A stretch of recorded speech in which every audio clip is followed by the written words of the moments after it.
Welcome to the Fish Files. We have an episode that's going to be touching on new species that have been developed by the breeders from the wild that were once very expensive, very fragile, and are now readily available, very hardy for your aquarium. So I hope some of these will appeal to you because they're fantastic fish that I once were very reluctant to handle and ship because of the high DOA rates. On touching that, I want to just give a brief history of how this whole breeding fish evolved, because remember, during the times of primitive man, all fish had to be wild caught for his aquarium, all the way through the Victorian era. The first fish that actually became a species that was bred for the aquarium trade was a paradise fish. And paradise fish were kept in tanks before the electricity was created. That was the first aquarium fish. We still to this day sell quite a few paradise fish, and they are all tank raised. You just don't see paradise fish from the wild anymore. They're in the wild, but they're not. The cost of catching them and bringing them in would be ridiculous. And also, there are some now that are once in the wild and are only found in the fish trade. The gold white clouds and white clouds are extinct in the wild. Every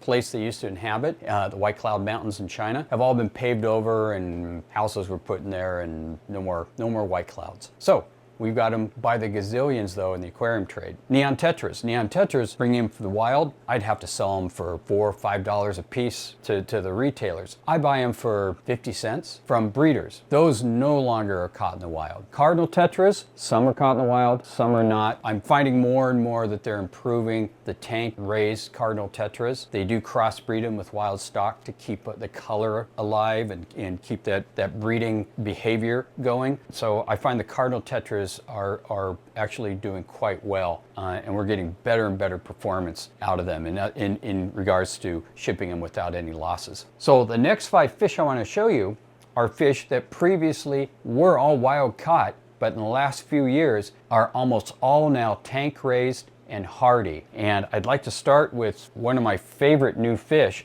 which is the Green Neon Tetra. It's Parachaerodon similans, like the simulation of Parachaerodon inesi, which is the Neon Tetra. The Green Neon Tetra looks similar, a little sleeker body, and it has, instead of just a blue reflective color, it has a greenish blue reflective color. So these Green Neon Tetras just came in, and prophylactically we treat them with just a touch of tetracycline and acroflavin, so you'll see a little color change in this water. Not enough, because they come in disease free. If they don't, we make a big complaint, put them in quarantine, have to hold them for a while. These guys came in good condition. I also notice when I bring them in from the wild, I have to get whatever the Indians catch. And if it's from an area where it's early in the season, they're tiny, very difficult to handle, and not fun for the pet store to try and sell when they're itty bitty and can run into filters. When you buy them tank raised, they grow them out. So they're the size of small to medium sized Neon Tetra, which is considered kind of a large Green Neon Tetra. They run smaller, they're a smaller species.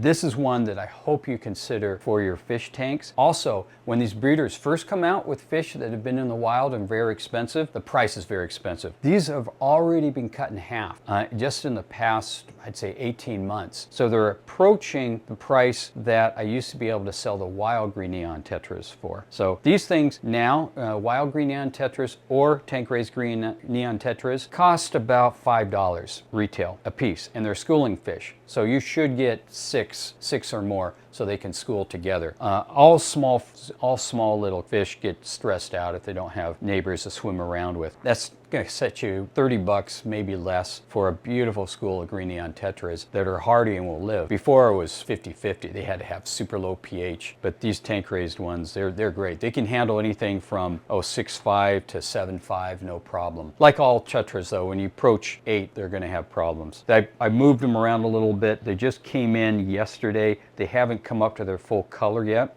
Really, they are outstanding fish.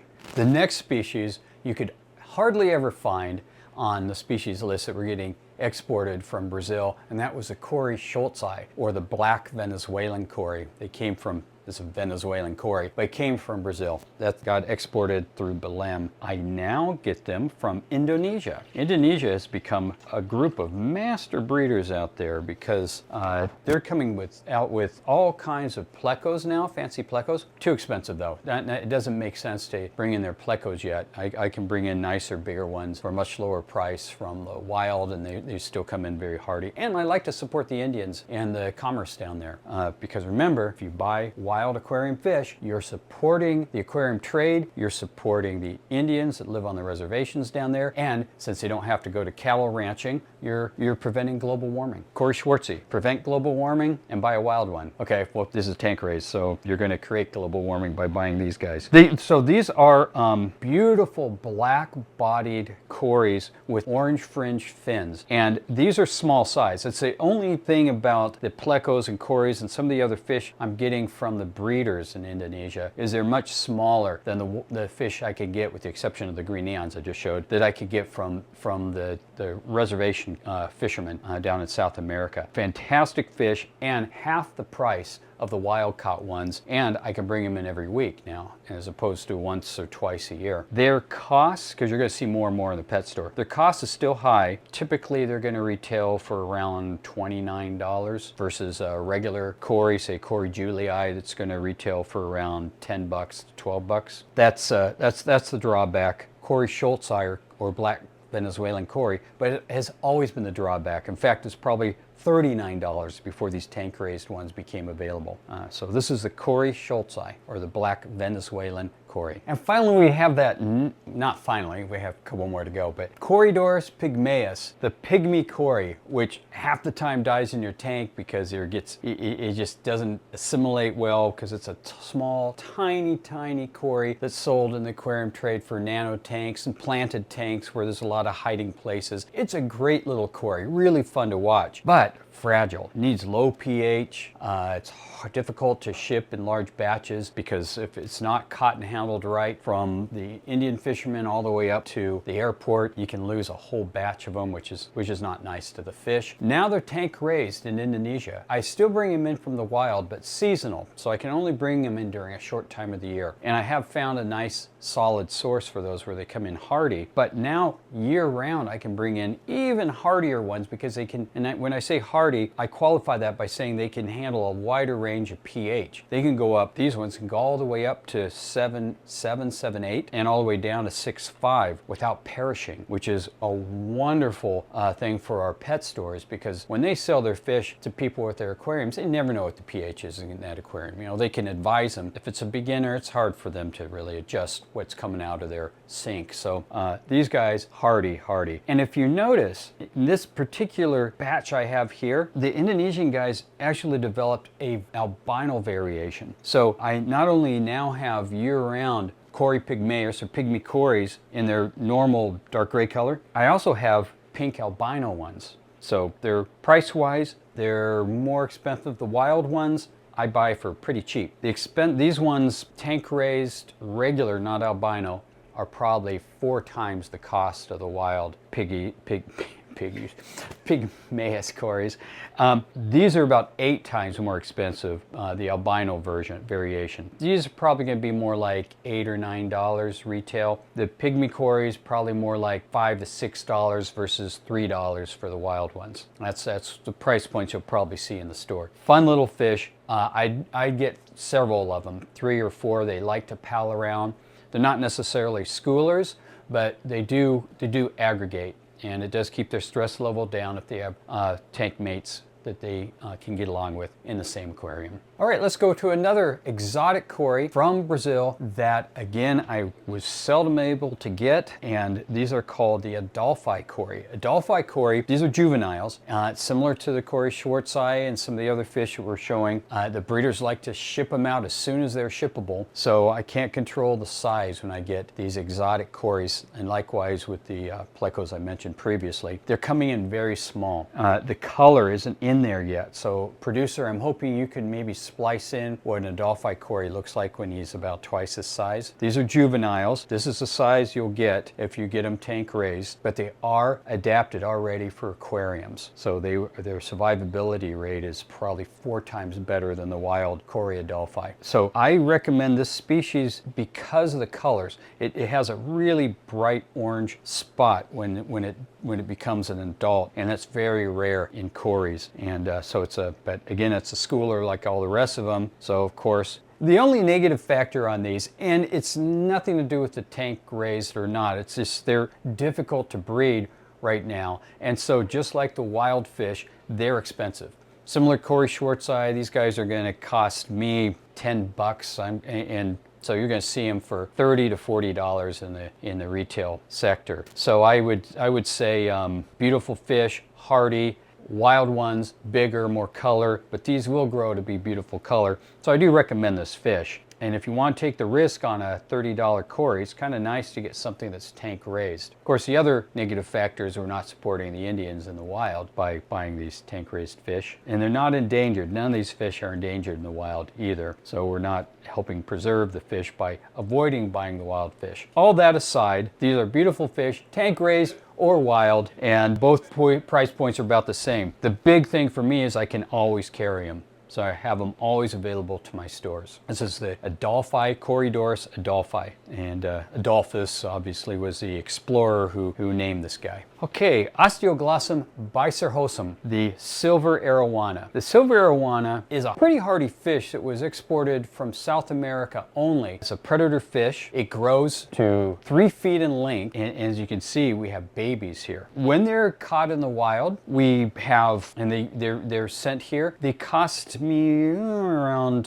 20 bucks. Now that I'm getting them from Indonesia, they're down to about 10 bucks. So this is one of those where the price originally was very, very expensive from Indonesia, the tank bred ones. The price has been driven down, down, down, and now they're very affordable. So it's put a little bit of a hurt on a couple of the breeders down or the exporters down in Colombia. I've spoken to them, and in the last few years, their sales are down for 2 of the largest exporters there because silver arowana is one of their big tickets, and now it's all coming from Asia. Maybe good for the arowana population in South America, but they really weren't. They were prevalent. They really weren't endangered. But because of the price point, I think in the next few years, all silver arowanas are going to be coming from Indonesia. But right now, it's a mix about 50-50. These ones, tank raised, are a perfect example of juveniles right at the stage where they use up their egg yolk, and that's this one right here. And my friends over at aquariumfish.com send these out to people. And there's a little write-up. I checked their description. It talks a little bit about the yolk sac. When the customer receives this, and they don't expect to see this big yellow blob on the bottom, the first thing they think is there's a defect here. The yolk sac, these are born with yolk sacs. They live off the yolk sac, and then as that yolk sac evaporates, they start transitioning to food in their local environment. So it's a very sensitive time for baby silver arowanas. What we do here is we sell them with the yolk sac, so the customer can go ahead and transition it, or we sell them already transitioned. It's kind of difficult for the hobbyists to know exactly where they are, so we do that work for you. But if you get one with yolk sac, it's great because they'll live off of it. They got a food supply for the first few days, while you get to experiment around with what they're going to eat. So you transition them generally with flake food and frozen foods and put both in there until they figure out that I don't have a yolk sac anymore and I have to eat this stuff. So it works. You got to try a couple different foods on them though until they get attracted to one. They start feeding.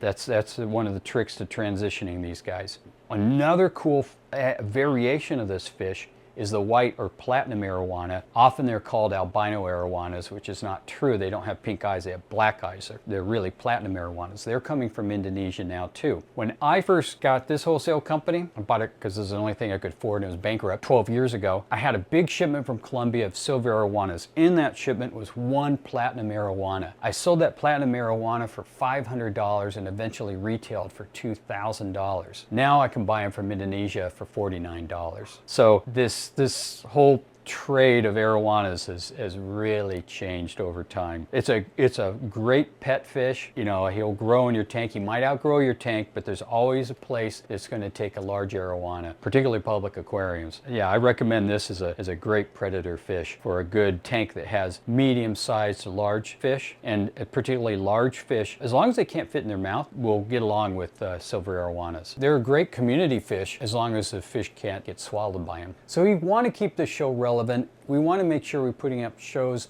that will really be helpful for the hobbyists in the trade. So if there's anything that you think we should put on the show, please put it in the comments below. Thank you so much for watching this show. I like all the species. There's more in here that are coming over from Asia, but I particularly really like these because they just make it so much more available, accessible to everybody within the trade, and they're just great for the fish tank. So I hope you all have a chance to experiment around with these fish. If you don't have a place for them, the solution is quite simple. Get an aquarium.